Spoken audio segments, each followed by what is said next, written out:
Hello and welcome. I'm really glad you're here today. Let me start with a question that might sound uncomfortable, but important. What if your rising blood sugar isn't because you failed, not because you ate wrong, and not because your medication stopped working? What if the real problem has been hiding in plain sight all along? Many seniors do everything they're told. They follow the diet. They take the pills. They walk every day, and yet their blood sugar keeps climbing. That creates frustration, guilt, and a quiet fear that things will only get worse with age. But here's the truth most people are never told. In many cases, the issue isn't food or discipline. It's cellular dehydration. When your cells don't have enough water, insulin can't do its job. Glucose stays trapped in the blood, no matter how perfect you are. This isn't a lack of effort, it's a missing foundation. In this video, we'll talk about why hydration becomes critical after 60, how timing and temperature matter more than quantity, and how a simple daily structure can stabilize blood sugar without adding more restrictions to your life. If you've ever felt like your body is working against you, stay with me. This may change how you see your health forever. And before we begin, make sure to like this video, subscribe to the channel, and watch until the end, because the most important insight comes last. For many people, especially after the age of 60, rising blood sugar is automatically blamed on food choices or the idea that medication is no longer strong enough. This belief is repeated so often that it feels like an unquestionable truth. But physiologically, it is incomplete and in many cases misleading. Blood sugar does not rise simply because glucose enters the bloodstream.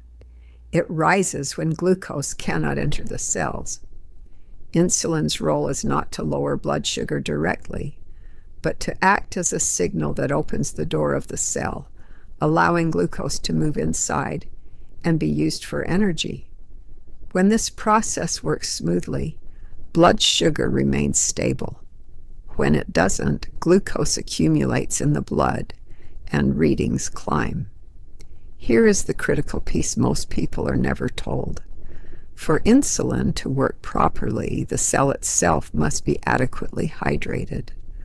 When cells are dehydrated, their membranes become more rigid. This rigidity makes them resistant to insulin's signal.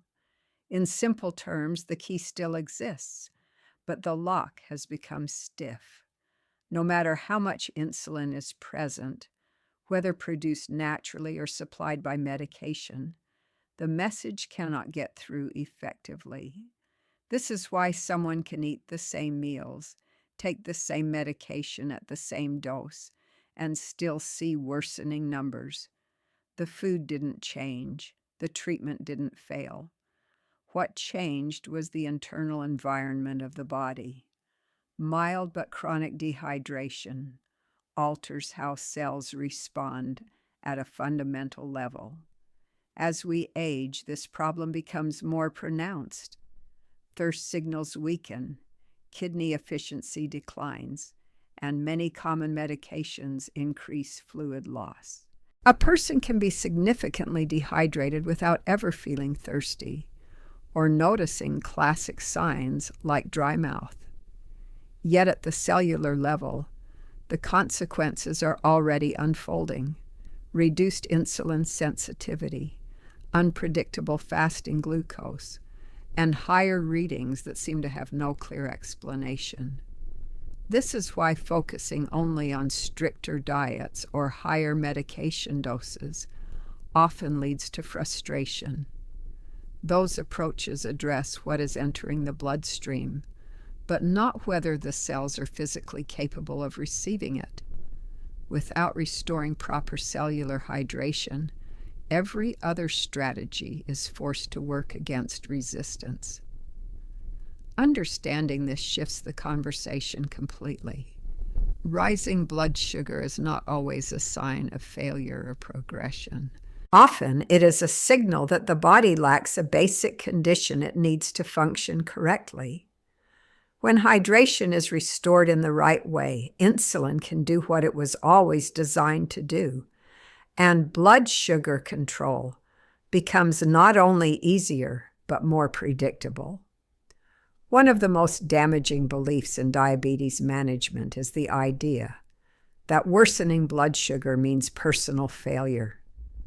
Many people quietly blame themselves. They think they weren't disciplined enough, didn't try hard enough, or somehow lost control of their health. Over time, this mindset creates shame, fear, and emotional exhaustion. But from a physiological perspective, this belief is simply not true.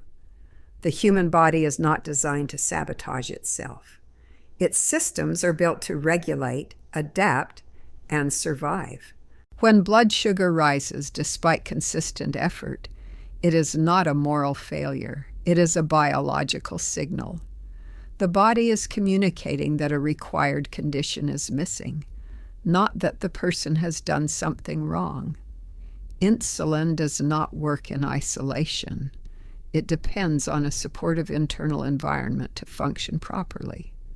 That environment includes adequate cellular hydration, balanced electrolytes, proper circulation, and a stable nervous system. When even one of these elements is compromised, insulin's effectiveness drops. The hormone may be present, and the medication dose may be correct, but the physiological conditions necessary for insulin to deliver glucose into the cells are no longer intact. This distinction matters deeply, especially for older adults. With aging, the body becomes less forgiving. Small imbalances that once had little impact can now produce significant effects. A slight chronic dehydration, reduced kidney efficiency, or increased fluid loss from medications can quietly interfere with insulin signaling. The result is higher blood sugar readings that seem to appear out of nowhere, even when habits remain unchanged.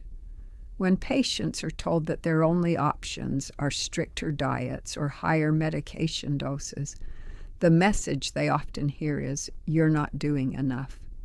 Over time, this erodes confidence and creates a sense of helplessness. But the truth is far more compassionate and far more empowering. The body is not broken. It is responding exactly as biology dictates when essential conditions are unmet. Reframing this changes everything. Instead of fighting the body, the focus shifts to supporting it.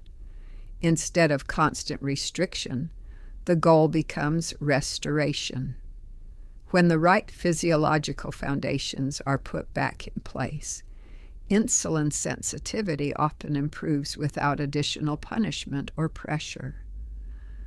Understanding this removes blame from the individual and places attention where it belongs, on creating the internal conditions that allow the body to function as it was designed to. Healing does not begin with guilt. It begins with recognizing that the body is asking for support, not judgment. Aging changes the way the body handles water in ways that are subtle, progressive, and often overlooked. Most people assume dehydration is something you can feel: dry mouth, strong thirst, or obvious fatigue. But after the age of 60, dehydration rarely announces itself that clearly. Instead, it works quietly in the background, gradually altering how the body functions at a cellular level. The first major change is a reduced thirst signal. As we age, the brain becomes less responsive to the body's need for water. This means thirst is delayed and muted. By the time an older adult feels thirsty, dehydration has often been present for hours. This creates a dangerous illusion. If you don't feel thirsty, you assume you're well hydrated. In reality, the body may already be functioning in a water-deficient state. At the same time, kidney efficiency declines with age. Younger kidneys are remarkably good at conserving water, adjusting urine concentration to protect fluid balance. Aging kidneys lose some of this precision. They filter less efficiently and conserve water less effectively, which leads to increased fluid loss even when intake seems adequate. The body slowly drifts into chronic dehydration without any obvious warning signs. On a cellular level, another critical shift occurs. Specialized water channels known as aquaporins, responsible for moving water into cells, become less responsive with age. Even when a person drinks water, these channels may not open as efficiently. The result is a paradox. Water enters the body, but cells remain underhydrated. This directly affects insulin sensitivity, circulation, and metabolic stability. Medications further compound the problem. Many drugs commonly prescribed for blood pressure and diabetes act as diuretics or alter fluid balance as part of their mechanism. They pull water out of the body to achieve their therapeutic effect. While these medications are often necessary, they increase baseline fluid loss, raising hydration needs without increasing thirst signals. A person can follow their prescription perfectly and still become progressively dehydrated. These age-related changes explain why blood sugar control often becomes unpredictable later in life. It is not sudden failure. It is the cumulative effect of weakened thirst cues, reduced kidney conservation, impaired cellular water transport, and medication-induced fluid loss. Understanding this reveals an important truth. Hydration after 60 is no longer intuitive. It must be intentional, structured, and physiologically informed. Without that awareness, the body operates under constant hidden stress, one that directly interferes with insulin function and metabolic balance. To understand why dehydration raises blood sugar, it helps to look at what happens at the level that truly matters, the cell. Blood glucose is not dangerous simply because it exists in the bloodstream. It becomes a problem when it cannot move out of the blood and into the cells, where it is meant to be used for energy. This transfer depends on insulin, and insulin depends on the physical condition of the cell itself. When the body is well hydrated, cell membranes remain flexible and responsive. Insulin binds to receptors on the cell surface, signaling channels to open so glucose can enter. But dehydration changes this environment. As water content inside and around the cell decreases, the membrane becomes more rigid. This rigidity reduces the cell's responsiveness to insulin, even when insulin levels are adequate or medication is taken correctly. In this state, insulin resistance is not caused by excess sugar or poor compliance. It is a mechanical and physiological problem. The signal is present, but the cell cannot respond efficiently. Glucose remains trapped in the bloodstream, and blood sugar readings rise. From the outside, it looks like diet failure or disease progression. In reality, the issue lies in the cell's inability to receive what is being offered. This is why dehydration-induced insulin resistance can be so frustrating. A person may eat the same meals, maintain the same activity level, and take the same medication at the same times, yet their blood sugar becomes increasingly unstable. The variables that usually explain glucose changes are unchanged.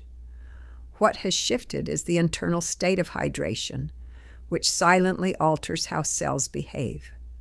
Dehydration also thickens the blood, making circulation less efficient. Thicker blood flows more slowly, delaying the delivery of insulin to tissues that need it. At the same time, dehydration is perceived by the body as stress. Stress hormones such as cortisol rise, and cortisol directly increases blood sugar. These effects stack on top of each other. Rigid cells resist insulin, slowed circulation delays glucose uptake, and stress hormones push blood sugar even higher. This combination creates a powerful cycle. Elevated blood sugar leads to increased urination, which causes further fluid loss, deepening dehydration. Without intervention, insulin resistance worsens even though effort remains constant. The person feels as though they are losing control, when in fact the body is reacting predictably to an unmet physiological need. Recognizing dehydration as a driver of insulin resistance changes the approach entirely.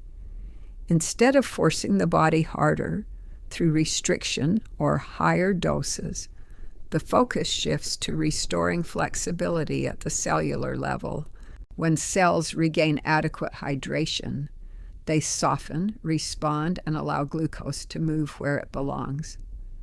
Blood sugar often stabilizes, not because more was taken away, but because the body was finally given what it needed to function properly.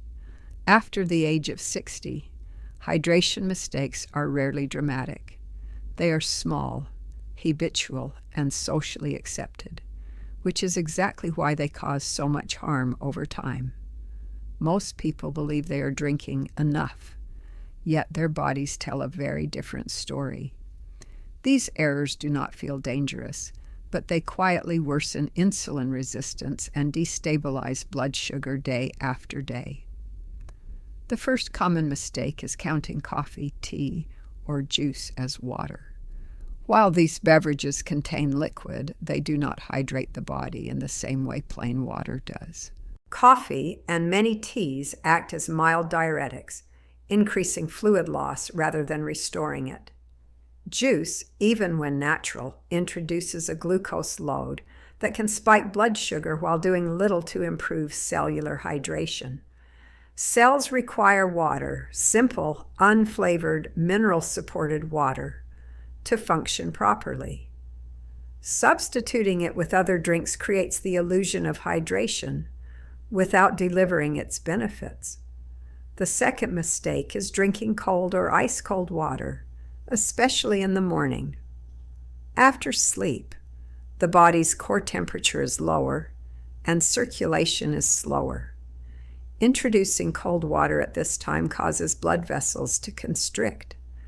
This vasoconstriction reduces blood flow to tissues and slows glucose uptake by cells. The body interprets this as stress, triggering stress hormones that raise blood sugar. While cold water may feel refreshing, it often works against metabolic stability when timing is wrong.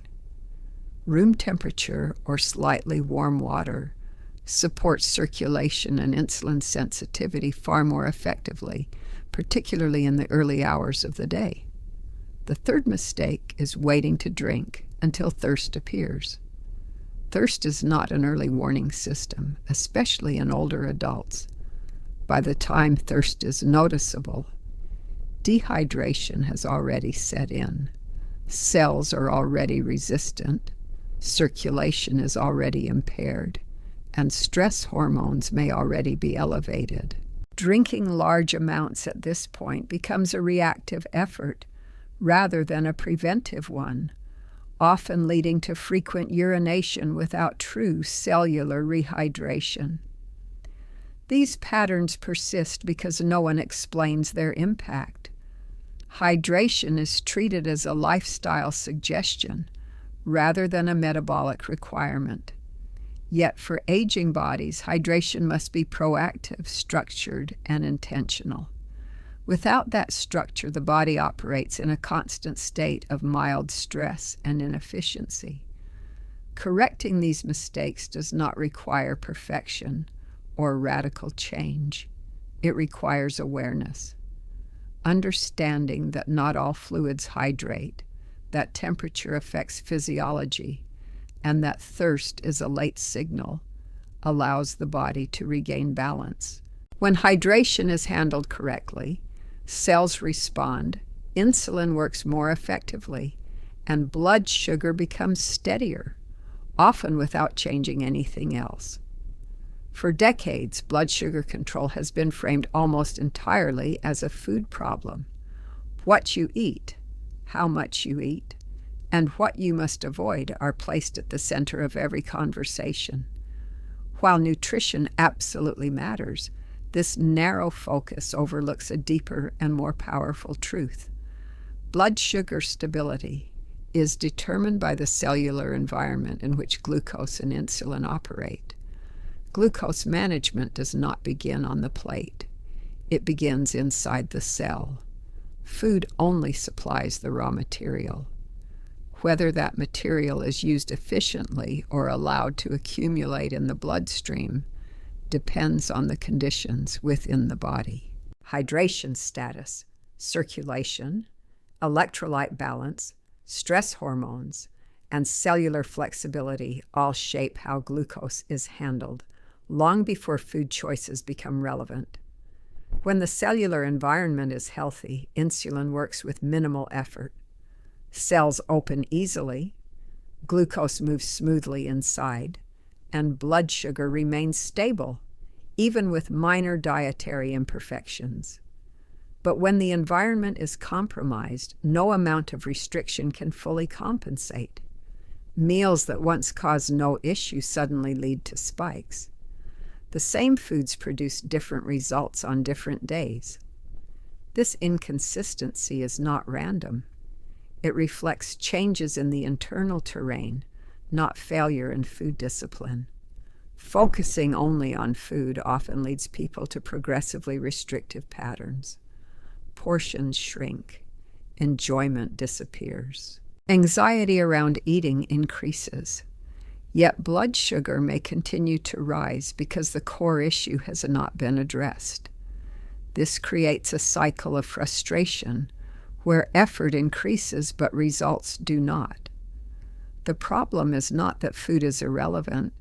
It is that food is being asked to carry responsibility it cannot bear alone. A supportive cellular environment changes the entire equation. Proper hydration softens cell membranes, improves circulation, and allows insulin signals to be received clearly. Balanced electrolytes support the electrical processes that drive glucose transport.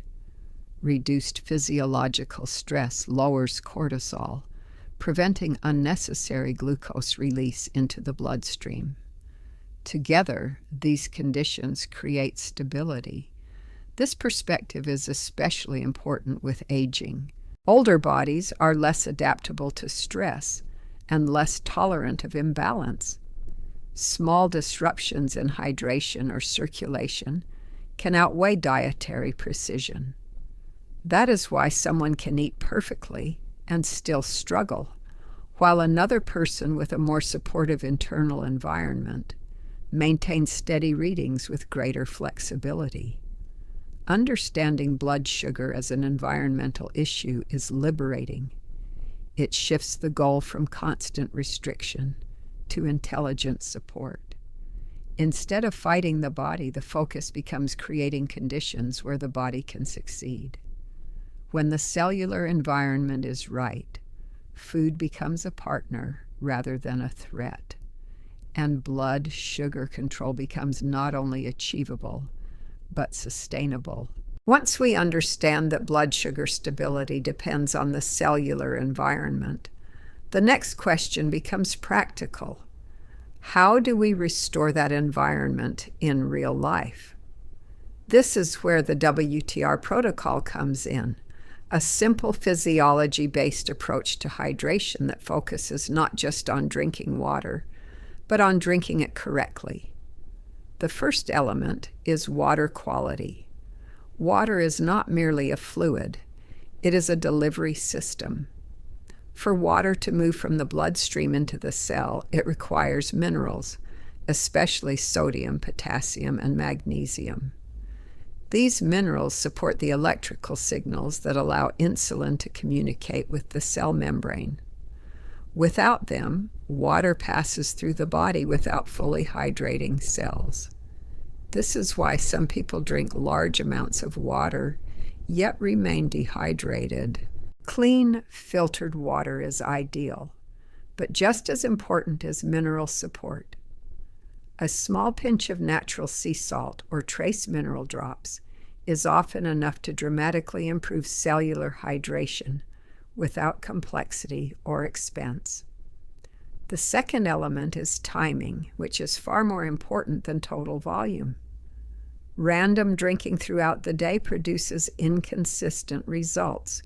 Strategic timing, on the other hand, aligns hydration with the body's natural rhythms.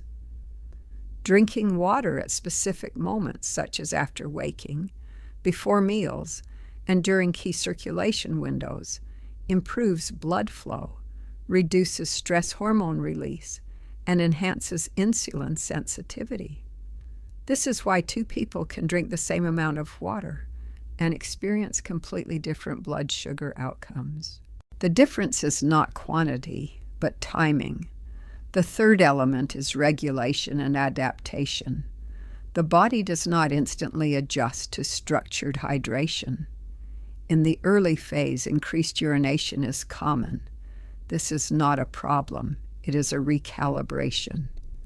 The kidneys, bladder, and cellular water channels need time to relearn how to retain and distribute fluid efficiently. This process usually takes 1 to 2 weeks. During this period, blood sugar may fluctuate slightly before stabilizing. Consistency is essential. The body responds not to perfection, but to repeated, predictable signals. The strength of the WTR protocol lies in its simplicity. It does not replace medication or demand dietary extremes. Instead, it restores the foundation upon which all other treatments depend. By improving water quality, respecting timing, and allowing the body time to adapt, the internal environment becomes stable. When that happens, insulin works more effectively, glucose moves where it belongs, and blood sugar control becomes smoother and more reliable. This approach is not a quick fix. It is a recalibration, a return to the conditions the body needs to function as designed. The effectiveness of hydration does not come from drinking water randomly throughout the day. It comes from aligning water intake with the body's natural physiological rhythms. This is why the concept of the 4 golden hydration windows is so powerful. These specific moments create the greatest impact on circulation, insulin sensitivity, and blood sugar stability without increasing total effort. The first window is immediately after waking. During sleep, the body goes 6 to 8 hours without fluid intake. Blood becomes more concentrated, cells are relatively dehydrated, and stress hormones begin to rise as part of the normal waking process. Drinking room temperature or slightly warm water at this time rehydrates cells, dilutes stress hormones, and prepares the body to respond to insulin more effectively throughout the day. This single habit often has a noticeable effect on fasting blood sugar within days. The second window is 30 minutes before meals.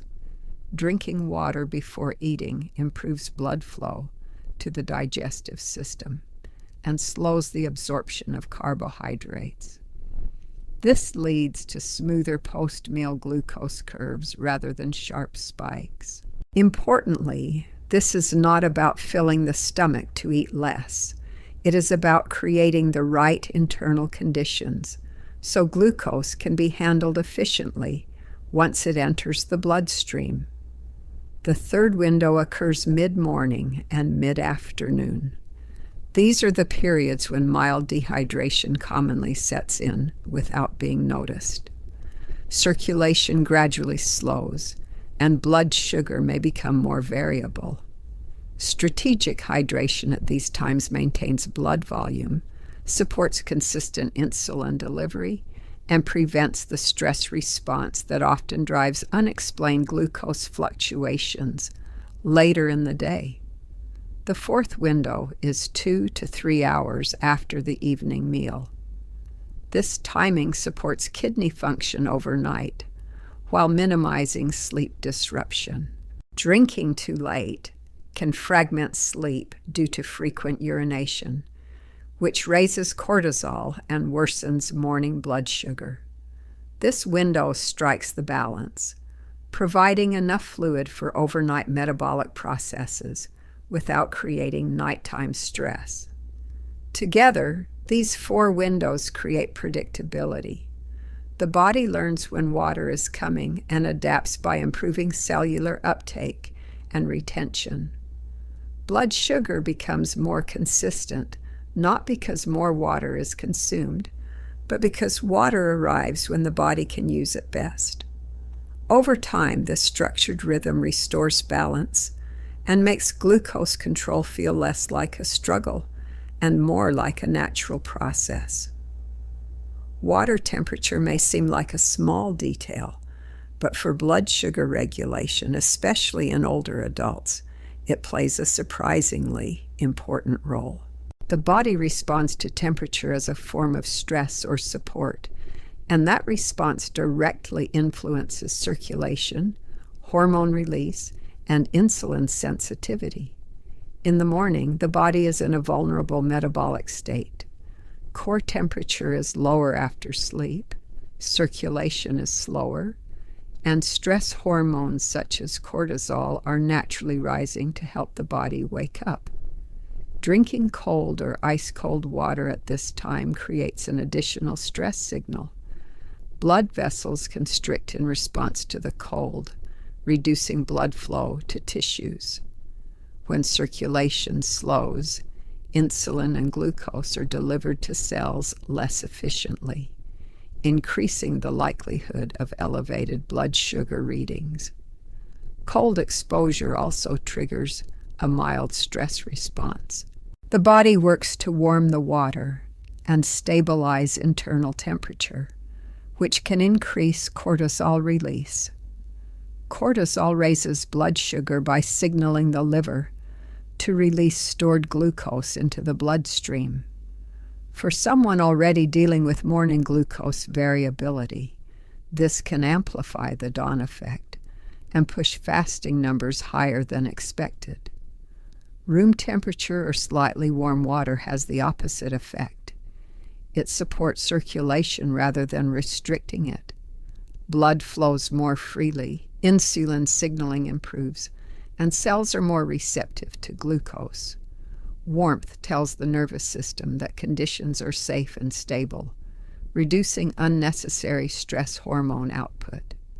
This creates a calmer metabolic start to the day, setting the tone for more predictable blood sugar control. Later in the day, the body's response to temperature changes. Core temperature is higher, circulation is more active, and slightly cool water may feel refreshing without causing the same stress response. However, extremely cold water can still be counterproductive, especially for individuals with sensitive glucose control. The key principle is alignment.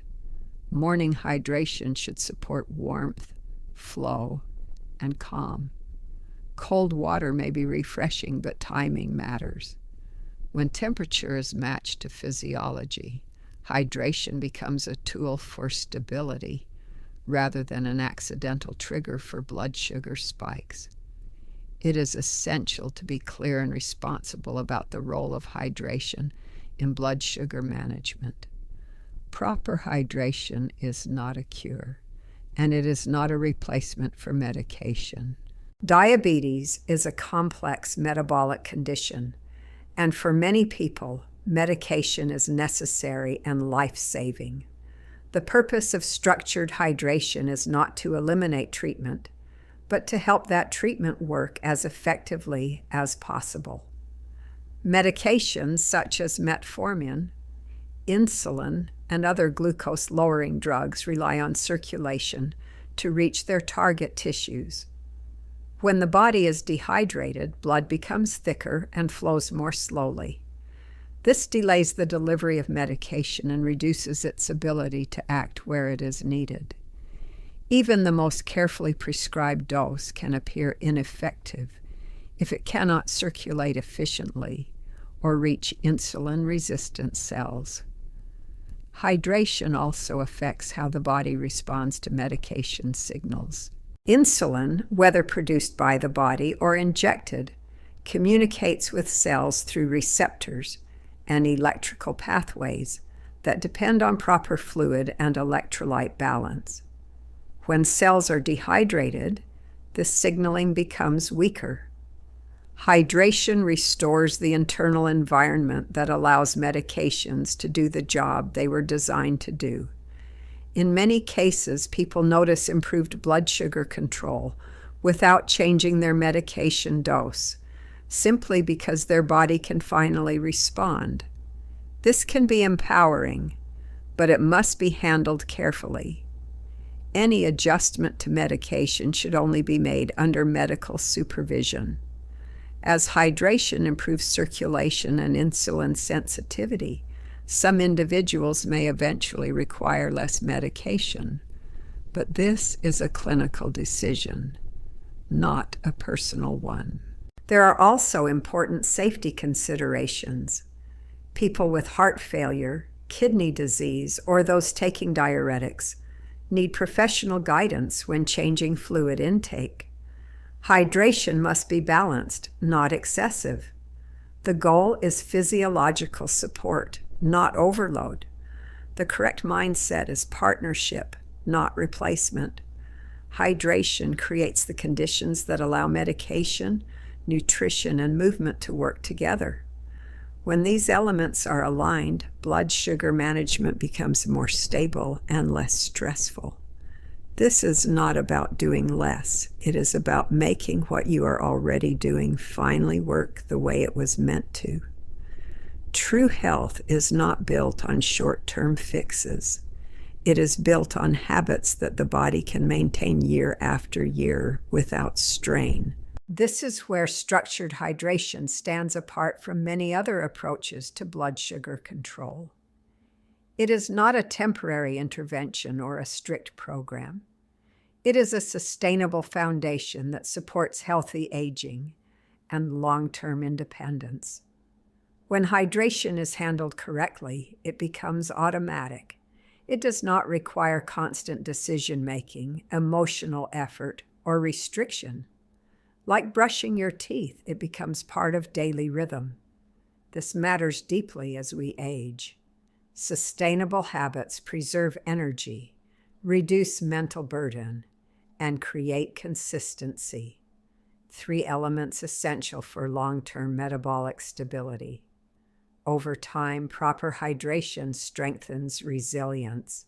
Blood sugar becomes more predictable, not because life becomes perfect, but because the body is better equipped to handle stress, missed meals, travel, or occasional indulgences.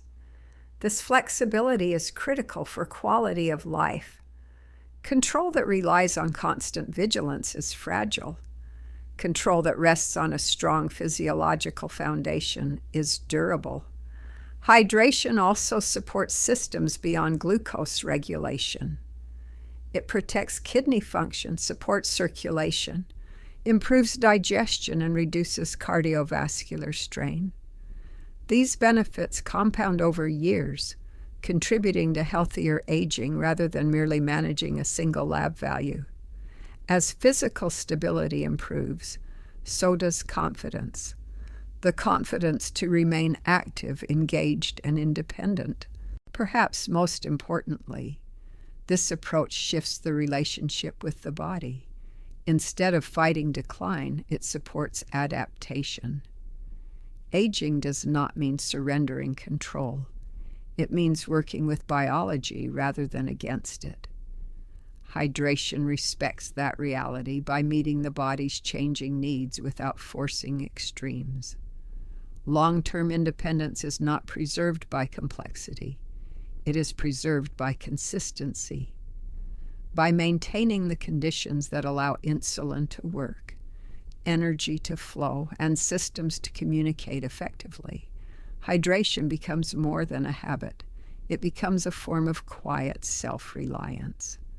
This is why hydration is not an accessory to health, but a cornerstone. When it is stable, everything built on top of it becomes stronger. At the heart of all of this is a message that many people need to hear, often for the first time. Your body is not working against you. It is always trying to regulate, adapt, and heal.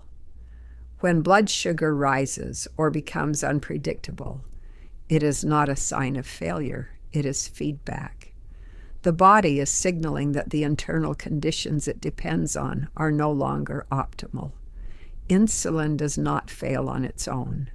It fails when the environment in which it operates becomes hostile. When cells are dehydrated, circulation is compromised, and stress signals dominate. When that environment is restored, insulin does what it was always designed to do. Glucose moves into cells. Energy production stabilizes. Blood sugar stops feeling like a daily battle. This is a powerful shift in perspective. It replaces blame with understanding and frustration with clarity. Instead of constantly asking, "What am I doing wrong?" the question becomes, "What does my body need in order to function well?" Often the answer is not more restriction or more pressure, but better support. And sometimes the most meaningful changes are not complex or dramatic. They are foundational. Drinking water correctly at the right times, at the right temperature with proper mineral support, may seem too simple to matter, yet simplicity does not mean weakness. In biology, the basics are often the most powerful levers we have. When hydration is done properly, it quietly transforms the internal environment. Cells soften and respond.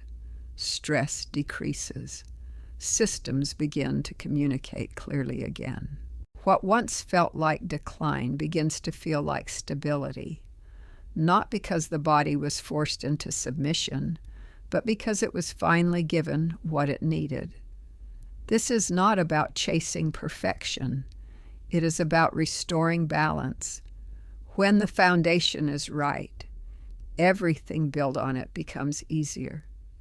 And that is the real takeaway. Sometimes the strongest step forward begins with returning to the most basic act of care, drinking water the right way. As we come to the end of this message, remember this: managing blood sugar does not have to feel like a constant struggle or a losing battle with your own body. Your body is not broken. It has been adapting the best way it can with the conditions it has been given. When those conditions change, the response can change too. Proper hydration is not a trend, a shortcut, or a miracle cure. It is a foundation. When you restore that foundation, everything else you are already doing, your medication, your food choices, your daily movement, has a chance to finally work together instead of fighting uphill. Stability replaces chaos, predictability replaces fear, and confidence slowly returns. This is about aging with strength, clarity, and independence. It is about supporting your body rather than punishing it. Small, consistent actions done correctly can create meaningful change over time. Sometimes the path forward is not more effort, but better alignment with how the body truly works. If this message resonated with you, don't let it stop here. Like this video, subscribe to the channel, and watch until the end of the series so you don't miss the practical steps that come next. And if you know someone who is struggling silently with their blood sugar, share this video with them. It may be exactly what they need to hear today.